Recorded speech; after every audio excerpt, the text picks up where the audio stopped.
Assalamualaikum warahmatullahi wabarakatuh.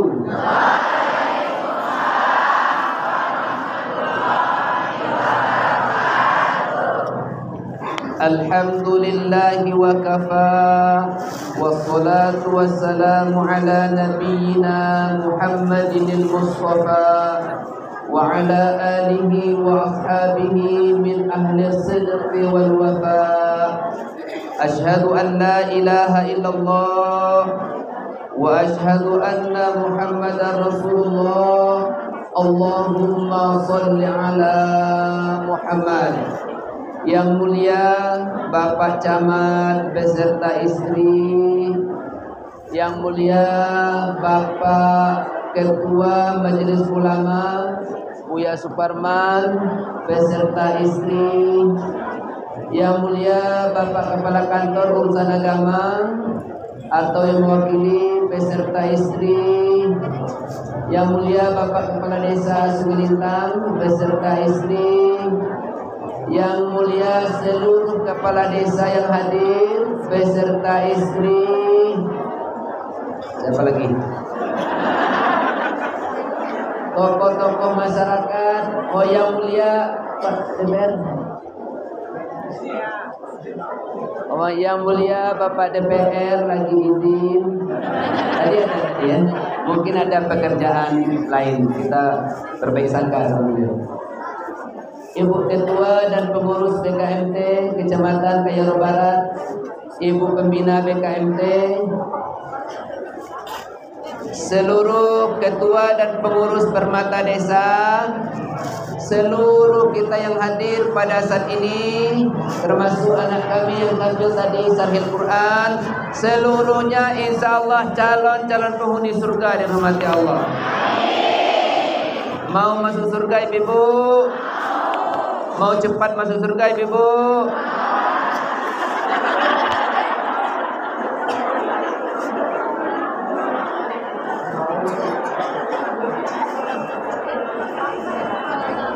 Bapak Kepala Desa Sungai Lintang mengatakan saya ceramah di sini sudah ketiga kalinya.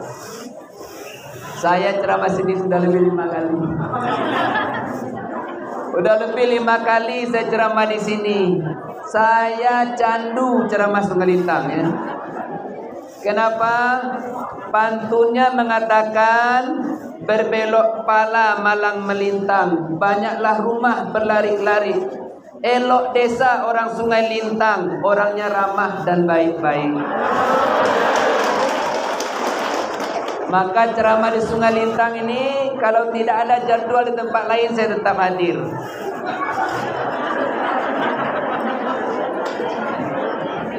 Tadi yang tampil di sini anak kita 3 orang yang baca Al-Quran, namanya Natasha dari Sungai Deras, bukan Sulak Deras, Sungai Deras. Kemantan, Kehilir, Sungai Medang, Sungai Tutung, Sungai Deras. Terus ke Hiang itu orang Sungai Deras. Ya ini mirip-mirip dengan saya wajahnya. Yang di tengah pensarahnya itu orang Pelompe. Orang Pelompe yang punya pondok pesantren Al-Kahfi. Anak dari Buya Inal Afrizal LC. Itu anaknya, bapaknya Taman Mesir sekolahnya. Kalau bapak Taman Mesir, begitulah bentuk anaknya. Yang sebelah kiri, yang seri telawah itu namanya Miftah. Yang di tengah namanya Sakifah. Yang kiri Miftahul Jannah. Miftah artinya kunci, Jannah surga. Miftahul Jannah kunci surga. Alhamdulillah, nampaknya orang Kampung Baru punya kunci surga. Itu Miftah dari Kampung Baru. Kampung Baru Bentok. Ibunya itu. Jadi Bapak Ibu sekalian, insya Allah anak kita yang bertiga tadi akan kita utus mewakili Kabupaten Kerinci MTQ tingkat provinsi, insyaallah. Doakan. Tema kita saat ini 3 tema kita. Takwa, ukhuwah Islamiyah, akhlakul karimah. 3. Takwa, ukhuwah Islamiyah, akhlakul karimah. Pertama, takwa. Jadi BKMT, dengan melalui BKMT kita tingkatkan kualitas takwa. Kita ini BKMT, Badan Kontak Majelis Taklim. Majelis artinya tempat duduk, taklim artinya belajar. Majelis taklim tempat duduk orang belajar. Kalau di majelis taklim jangan ngotak, karena orang belajar, ya, jangan merumpi. Ayo kita ikut majelis taklim. Sampai di majelis taklim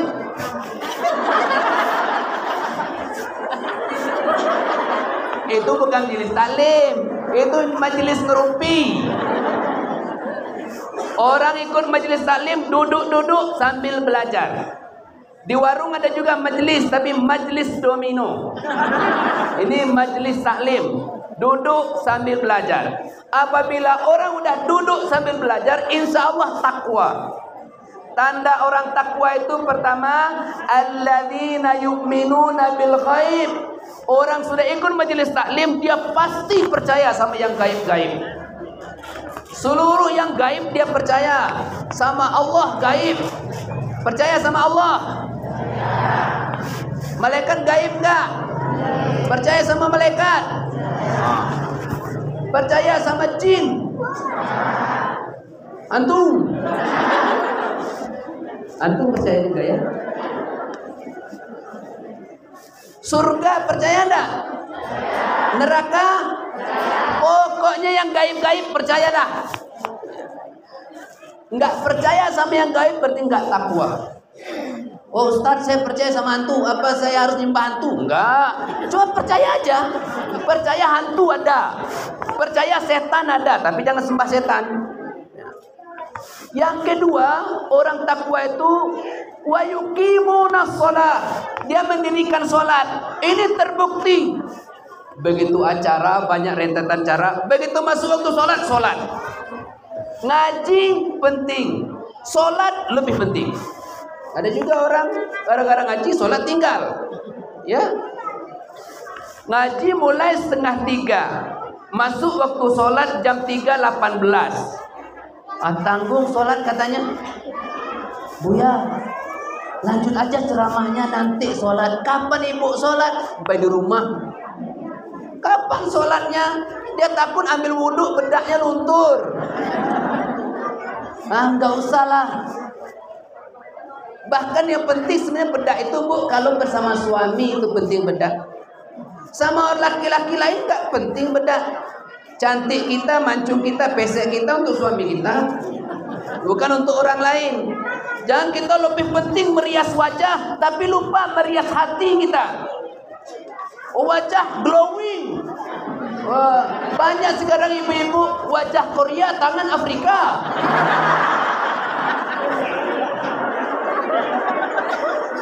Wajah aja yang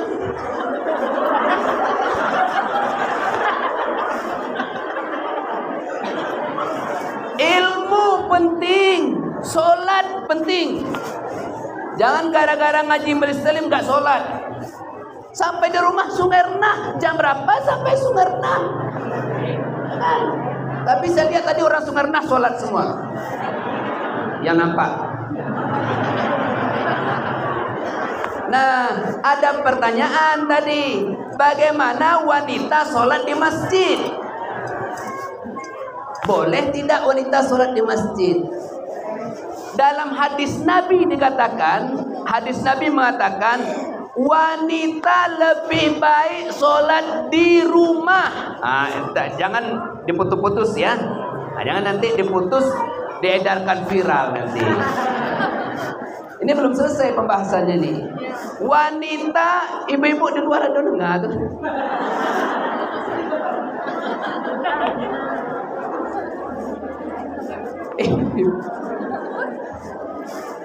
Wanita Ibu-ibu duluan. Wanita kata Nabi lebih baik sholat di rumah. Kalau dia sholat di rumah, dia lebih baik sholat dalam kurupnya, dalam kamarnya, dalam kamar. Kamar kan bahasa Indonesia, bahasa Inggrisnya kurop. Dia lebih baik sholat dalam kamarnya daripada dia sholat di ruang tamu, daripada dia sholat depan televisi. Jadi tempat sholat wanita yang paling baik di dalam kamarnya, bukan di ruang tamu, bukan di masjid. Ini belum selesai nih. Jangan salah pengertian nanti. Tapi ingat, apa sebab Nabi mengatakan itu? Sebab Nabi mengatakan itu apa? Nabi mengatakan itu karena zaman dahulu sebelum Nabi lahir, setiap wanita lahir bunuh, lahir wanita bunuh, lahir wanita sembelih. Akhirnya wanita saite wonge nan akeh tenan iku wong lanang. Wong lanang akeh tenan, wanita saite. Jadi wong lanang akeh tenan, wanitanya sedikit. Laki-laki ini kan jarang nengok wanita. Jadi wanita itu seperti makhluk langka, seperti makhluk yang perlu dilestarikan. Jadi karena laki-laki banyak, wanita sedikit, dia jarang nengok wanita. Sekali dia tengok wanita, dikejarnya wanita. Wanita tidak aman. Wanita enggak aman. Karena wanita enggak aman, maka Nabi bilang lebih baik sholat di rumah daripada sholat di masjid. Karena enggak aman. Kalau wanita pergi ke masjid, nanti timbul fitnah. Maka lebih baik sholat di rumah. Kalau di rumah, di kamar saja. Nah, kita bertanya, sakniki aman ora? Nah, itu. Ya. Kalau misalnya ibu-ibu lewat di jalan dikejar laki-laki enggak? Enggak dikejar, jangankan ke masjid, ke pasar pun aman. Yang penting enggak pakai gelang banyak. Kalau ke masjid ibu pakai gelang banyak, ya enggak aman juga. Nanti ibu dirampok orang. Jadi syaratnya apa? Ibu boleh sholat di masjid dengan syarat satu, pakai perhiasan ya yang biasa-biasa saja lah. Paling pakai cincin satu, ya paling banyak dua. Pakai gelang satu, paling banyak dua. Ya, pakai subang ya dua. Pakai subang dua, jangan satu. Pakai kalung satu. Ya enggak usah terlalu penampilan memamerkan kekayaan. Itu satu. Yang kedua, wanita dilarang pakai parfum masuk masjid. Jangankan masuk masjid, ke tempat-tempat ramai itu wanita enggak boleh pakai parfum. Apa sebab? Yang boleh pakai parfum itu laki-laki. Wanita ora oleh. Wanita pakai parfum kalau ketemu suami. Itu pakai parfum. Ini kadang-kadang terbalik. Mau ke pasar pakai parfum, ke undangan pakai parfum, ke majelis taklim pakai parfum, ketemu sama suami.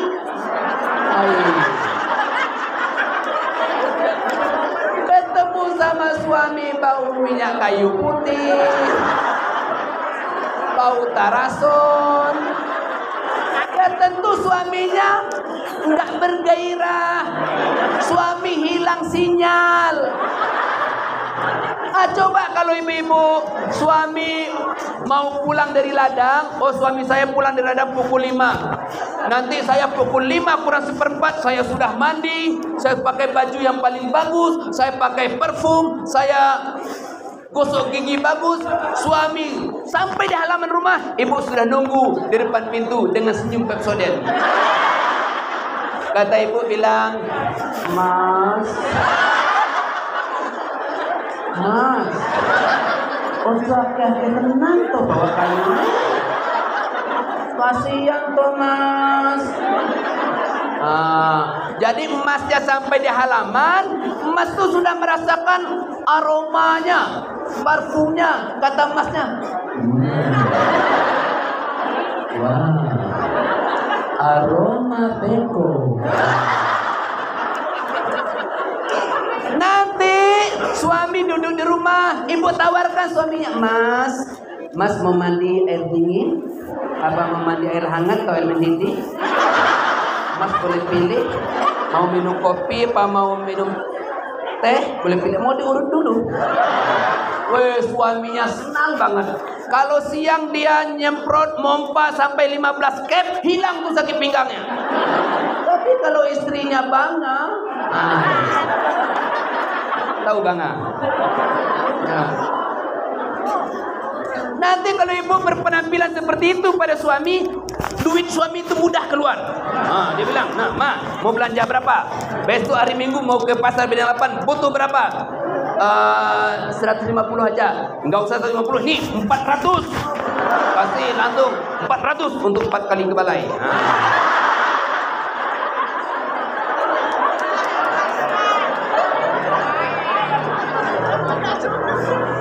Kembali kita ke yang tadi, boleh ibu sholat di masjid dengan syarat nggak usah berpenampilan berlebihan, nggak usah pakai parfum, biasa-biasa saja. Sebaiknya bawa suami. Ibu pergi masjid dibimbing oleh suami. Nah, di tangan kanan suami bimbing istri, tangan kiri bimbing anak. Weh, keluarga sakinah mawaddah warahmah. Mantap ini keluarga. Ya.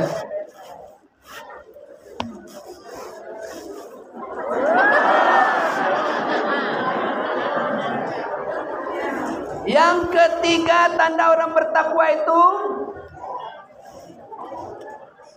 wa yuqimuna sholata wa mimma razaqnahum yunfiqun. Kalau dapat rezeki, dapat harta, infak. Panen cabai, infak. Panen kentang, infak. Alhamdulillah, BKMT Kayoro Barat sudah membuktikan 13 juta berapa tadi? 13 juta berapa Ustazah?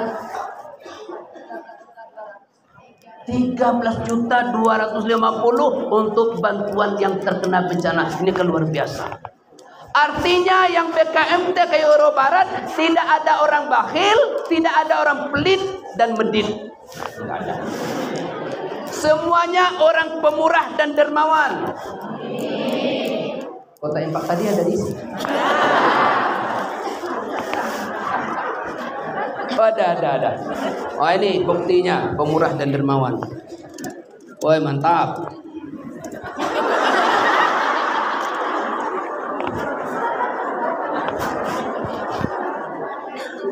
Ada orang pelit, orang menit lewat kota infak dia kan? Lewat kota infak depan dia, wah dia cari duit nih, cari duit. Masuk lagi. Apa yang dia cari? Ternyata dia cari duit 2.000. Lah dia masukkanlah duit 2.000 itu, masuk duit 2.000. Sudah dia masukkan duit 2.000, kota infaknya jalan. Begitu kota infaknya mau jalan, ada orang tua di belakang. Uang wis tuwek. Mukul bahunya, "Mas, iki 100.000." Orang tua dari belakang 100.000, dia 2.000.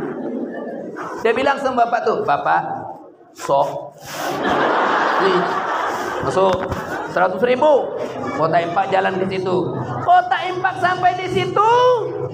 Kata bapak yang tua tadi bilang, "Mas, apa? Duit bapak sudah saya masukkan, tidak ada saya ambil."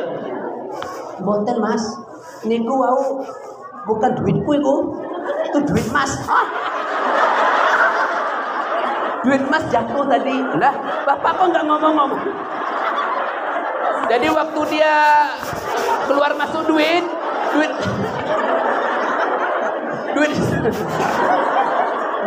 100-nya jatuh. Diambil oleh bapak tua tadi. Maksudnya mau dikembalikan.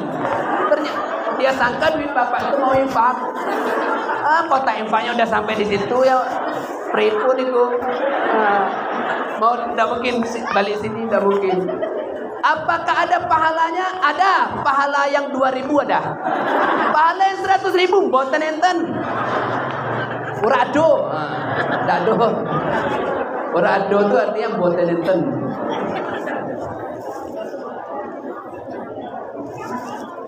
Walladzina yu'minuna bima unzila ilaik. Orang bertakwa itu percaya sama Al-Qur'an. Sesuai otaknya atau tidak sesuai otaknya dia percaya. Wa bil akhirah. Walladzina yu'minu apa tadi lupa.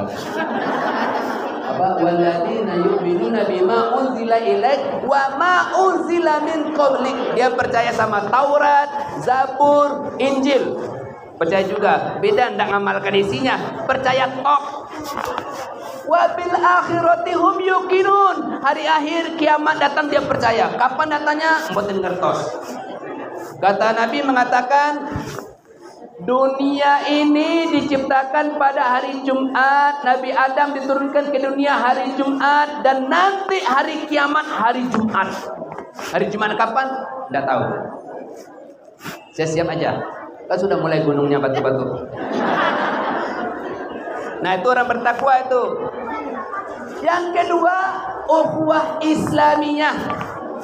Di sini mungkin ada orang Kerinci keturunan Jawa. Di sini mungkin ada orang Kerinci keturunan Minang. Di sini mungkin ada orang Kerinci keturunan Kerinci. Di sini mungkin ada orang Kerinci keturunan Batak. Di sini tidak ada orang Jawa. Di sini tidak ada orang Minang. Di sini tidak ada orang Batak. Seluruh kita orang Kerinci, tidak ada orang Jawa. Yang ada orang Kerinci keturunan Jawa ada. Orang Jawa tidak ada. Orang Jawa di mana? Orang Jawa di Jawa. Orang Jawa itu di Jawa. Apakah di Jawa ada orang Kerinci? Enggak ada. Di Jawa enggak ada orang Kerinci. Di Jawa yang ada orang Jawa keturunan Kerinci ada. Orang Jawa keturunan Kerinci. Jadi kita ini innamal mu'minuna ikhwah. Orang beriman itu bersaudara. Ditanya saya, Buya Cum pergi ceramah ke Yaro. Memangnya Buya Cum punya padi ke Yaro, tahu padi?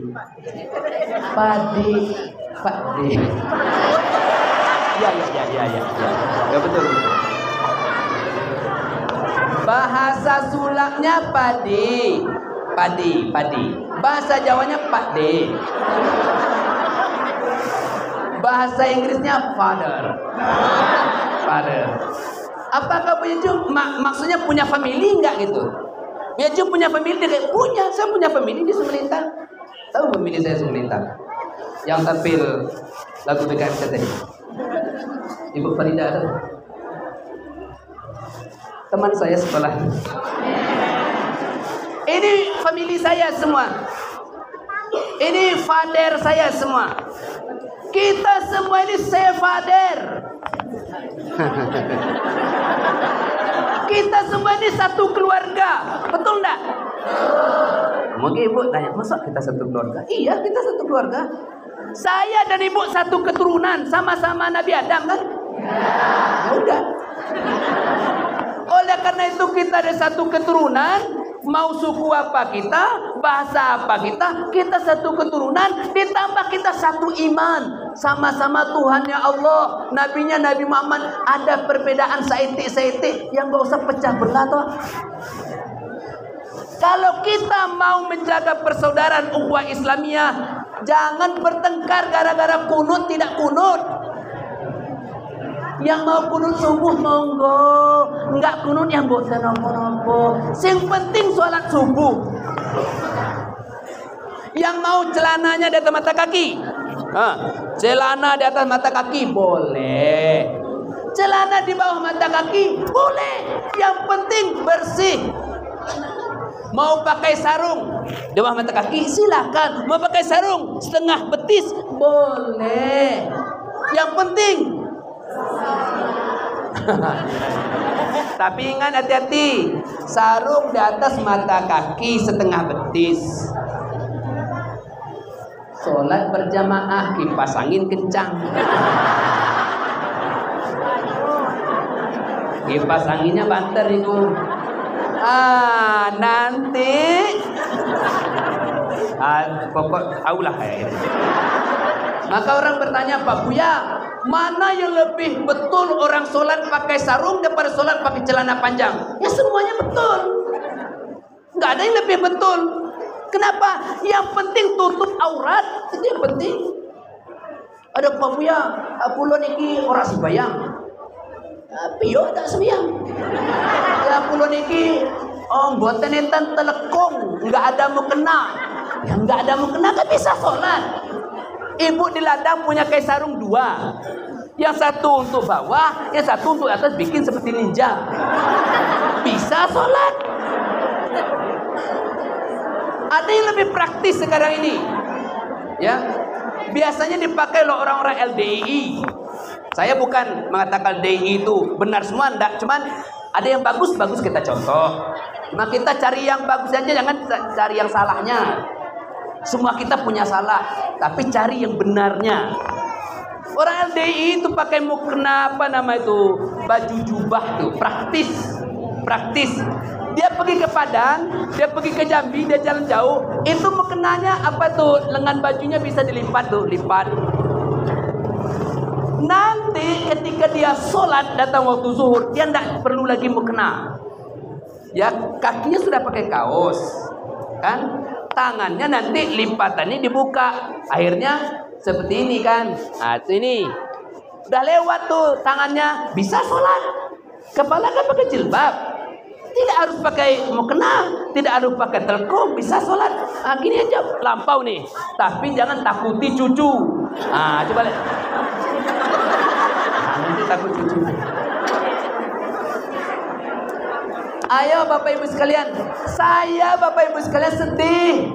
Saya sebagai penceramah sedih. Kenapa sedih? Kalau saya buka YouTube, saya buka snack video, saya buka TikTok, saya buka di internet, orang bertengkar sesama kita. NU bertengkar sama Muhammadiyah, Salafi bertengkar, Jamaah Tabligh bertengkar semua. Mau apa Islam ini? Gara-gara sepele. Ada yang mengatakan, oh Jamaah Tabligh itu jamaah kompor. Astagfirullahaladzim. Masa Jamaah Tabligh dibilang jamaah kompor? Bapak Ibu sekalian, saya kecewa kalau ada masjid yang mengusir Jamaah Tabligh. Saya bukan Jamaah Tabligh, saya nggak pernah ikut Jamaah Tabligh, tapi saya kecewa melihat orang mengusir Jamaah Tabligh. Apa sebab? Maaf saya ngomongnya, saya mohon maaf. Ini fakta saya katakan. Saya Ustadz Yoga, Ustadz Aprianto, Apriatmono, adik Kayaro nih kan. Kalau dari Pulau P, Ustadz Inal, Ustadz Suyono, Ustadz Sugianto, mungkin termasuk Ustadz Suparman. Kami ini kadang-kadang diundang ini dikasih duit, terus terang saya katakan. Kami diundang ceramah dikasih duit, dikasih amplop. Nah, biar ini untuk beli minyak Honda. Nggak usah, saya bilang. Nyala ya, nggak usah. Nyala, sini.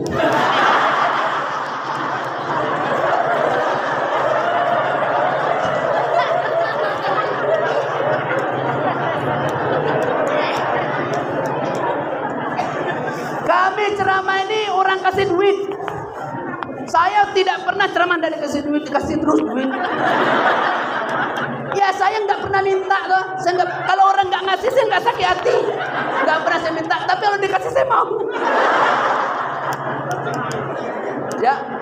Tapi Bapak Ibu sekalian, orang-orang Jamaah Tabligh itu nggak ada yang ngasih duit. Orang Jamaah Tabligh meninggalkan istrinya 3 hari, kadang 30 hari, kadang 40 hari, kadang sampai 4 bulan dia tinggalkan istrinya. Dia bawa beras sendiri, bawa uang sendiri, bawa telur sendiri, ya telur ayam sendiri, dia biaya dia sendiri, ngabis waktu berdakwah. Kita tidak sanggup seperti itu. Dia masuk rumah, keluar rumah, ketuk pintu. Assalamualaikum Pak. Waalaikumsalam Bapak. Bapak rumahnya besar sekali. Bapak ini mobilnya bagus. Bapak ladangnya luas. Bapak bisa sholat di masjid nanti. Dia ngajak orang sholat di masjid. Kadang-kadang orang punya rumah tuh memaki-maki orang yang datang. Jamaah Tabligh itu dicaci maki. Tidak semua bisa menerima. Kita tidak sanggup seperti itu. Ada jemaah tabligh yang sanggup, seharusnya kita dukung dia. Ada yang pergi ke masjid kita kasih bantuan dia, beras agak setengah kaleng, kita kasih telur agak satu. Ya kasih. Kita nggak sanggup, ada yang sanggup. Orang salafi, bagus salafi. Dia punya stasiun TV, dia punya radio, dia punya koran bagus. Muhammadiyah, bagus. Dia banyak punya sekolah, dia punya rumah sakit. NU, bagus. Dia banyak punya pesantren. Tak ada yang tak bagus. Kalau semua kita kerja sama, Islam kuat. Tapi karena kita saling menjelek-jelekkan, orang musuh Islam tuh ketawa-ketawa dari kita. Senang dia. Oh, ayo Islam. Ayo berkelahi. Senang dia. Kita ni yang bodoh. Alias bingung. Ibu-ibu jangan mau ikut-ikutan seperti itu. Pokok mau kunut lah. Tidak kunut tidak apa-apa. Mau jilbab langsung ke bawah, pakailah. Jilbab sampai sini boleh. Jilbab Sakaratul Maut tidak usah. Sama. Terakhir, akhlakul karimah, akhlak yang baik. Orang ikut majelis taklim, ikut PKMT, insya Allah akhlaknya baik. Kita mencontoh keteladanan Nabi Muhammad sallallahu alaihi wasallam. Innama bu'ithu liutammima makarimal akhlak, kata Nabi. Aku diutus untuk memperbaiki akhlak manusia. Akhlak manusia dah rusak. Dulu sopan santun orang baik. Nah, orang Jawa masih sopan santun. Kadang kalau lewat kan, mangga Pak De, nyuwun sewu Pak De ya, nyuwun sewu. Saya pikir-pikir kok sewu, yang ada Pak 2000 gitu kan. Sewu kan dikit sekali, satu buah gorengan sewu. Nyuwun sewu kan, nyuwun 2000. Sopan. Ini kesopanan seperti ini patut kita contoh. Adab sopan santun. Nabi mengatakan, laisa minna man lam yukrim kabirana wa lam yarham saghirana. Bukan orang kami, bukan umat kami, bukan golongan kami, orang yang tidak menghormati orang lebih tua dan tidak menyayangi orang yang lebih muda. Di masjid, ibu-ibu ngaji, majelis taklim, kalau ada anak-anak cilik ya, sebesar ini, atau lebih kecil dari ini, mereka berlari-lari di masjid, ya biarkan saja. Ya ditegur, mungkin ditegur, nak, jangan lari-lari nak di masjid. Tegur aja, jangan dimarahi. Kenapa? Kalau dia dimarahi nanti dia trauma, tak mau lagi dia masuk masjid. Sedangkan kita orang dah tua-tua nih, pengganti kita lah mereka-mereka ini. Ayo bu, ibu punya anak sebesar-besar ini nih, ibu ngaji misalnya bawa, tidak apa-apa. Kalau dia ribut sedikit-sedikit tidak apa-apa. Kenapa? Kalau sekarang dia ikut ngaji, ini ikut ngaji sekarang, nanti ibu sudah bungkuk-bungkuk, dia ini lagi jadi ketua BKMT kecamatan, ini orangnya. Ini lagi gantinya. Tapi kalau anak kita tidak kita bawa ngaji, dia terus nonton TV di rumah, suruh jadi ketua BKMT, dikatanya, malas, gak ada duitnya. Tidak mau dia. Ibu-ibu ketua BKMT ini tidak digaji ini. Mereka ikhlas karena Allah. Siapa ganti beliau nih? Ini gantinya. Bina mereka dan akhlak. Terima kasih. Mohon maaf. Wabillahi taufiq wal hidayah. Assalamualaikum warahmatullahi wabarakatuh.